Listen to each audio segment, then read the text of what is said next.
Hello, I am Father Rock of the Priestly Fraternity of St. Peter, and this is Tan Book's Year of the Latin Mass.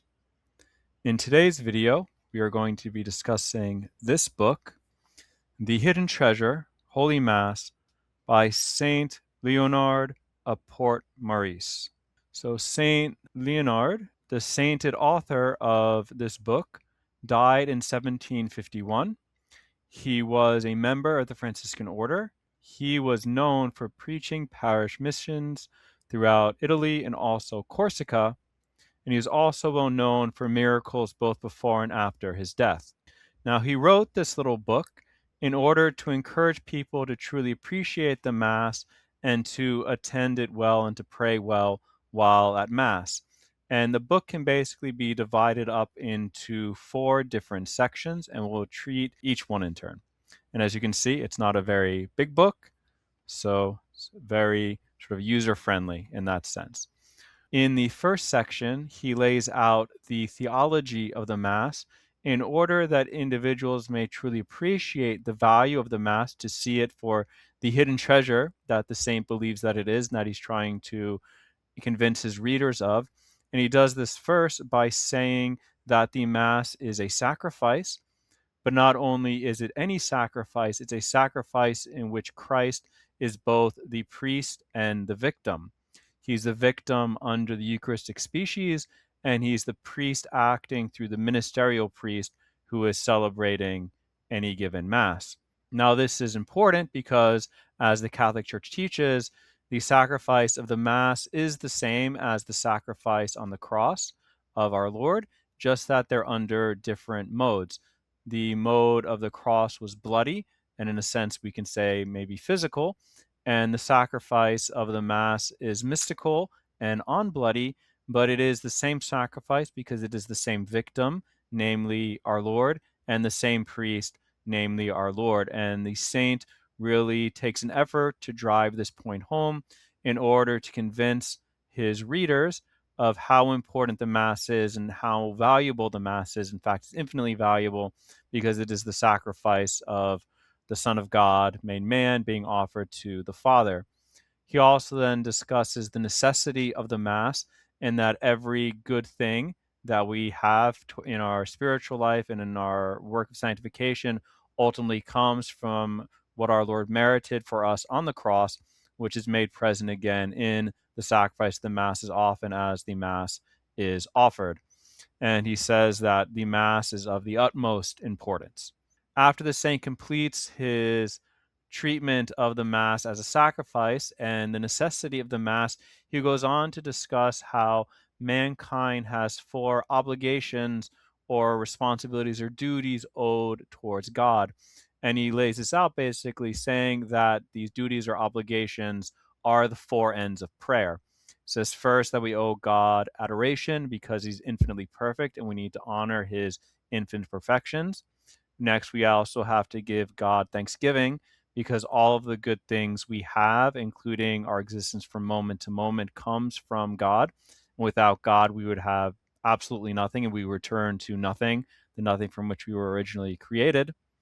We also have an obligation of petition towards God because we are in utter need of everything from God in order for our sanctification and salvation. So we need to ask him for those things that are needful. And also then the last one would be reparation, where we owe reparation to God for our various sins.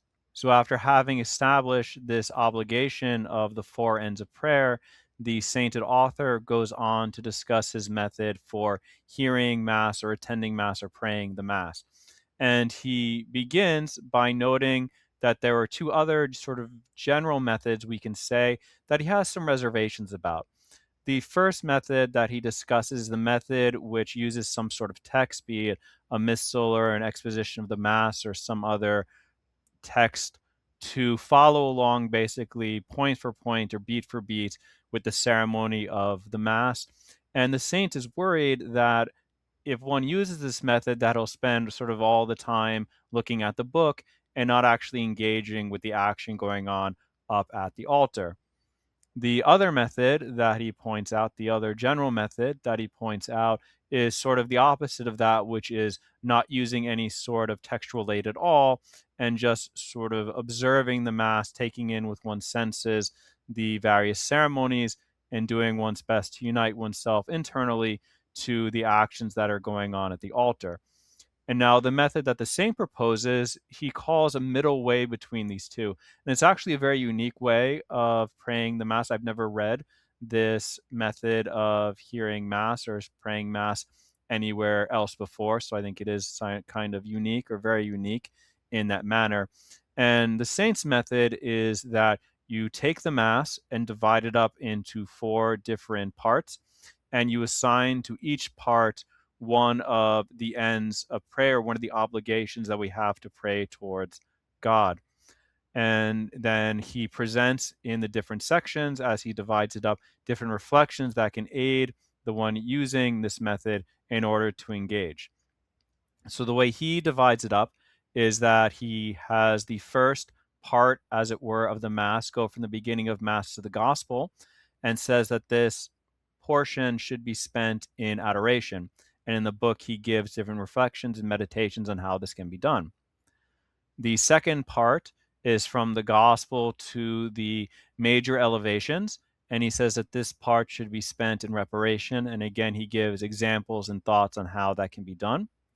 The third section is from the major elevations to communion, and he believes that this should be spent in thanksgiving. And again, he offers aids on how to do that.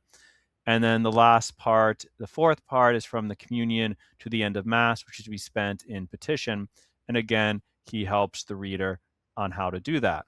And after explaining his method, he goes on to the third section, which is where he presents different examples and encouragement to attend Mass from different classes of people, especially by giving different stories or anecdotes that would be related to members of these different classes. So first he addressed priests, next he addresses princes, kings, and emperors, then ladies, then women in general, then tradesmen and artisans, and finally laborers.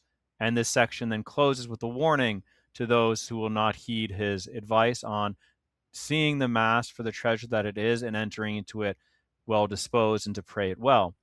There is then a final section which is presented, which is a collection of different prayers and devotions. Some of them can be used during the praying of Mass, but others are for communion or for confession, and they're worth reading through. So now the question can be asked, for which Mass can this method be used? And the answer is basically it can be used for any Mass because it's very flexible. It's not tied to any text, so it could be used for the traditional Latin Mass. It could be used for the Mass of Paul VI. It could probably be even used with some modification for even the Eastern liturgies, because all of the liturgies, in a sense, follow a regular pattern, and so you could just divide them up and use the same method there. And then how should this book be used? Again, it would be good, as with other Mass aids, to read through it outside of Mass for the first time. And I would definitely say it's important in that second section to mark off where the different divisions are in the Mass so we can see them easily when it's time to make those transitions. And if there's anything that really sort of stands out as a very sort of important point or poignant point of meditation, to make sure that that's indicated as well, or maybe make notes in the margin.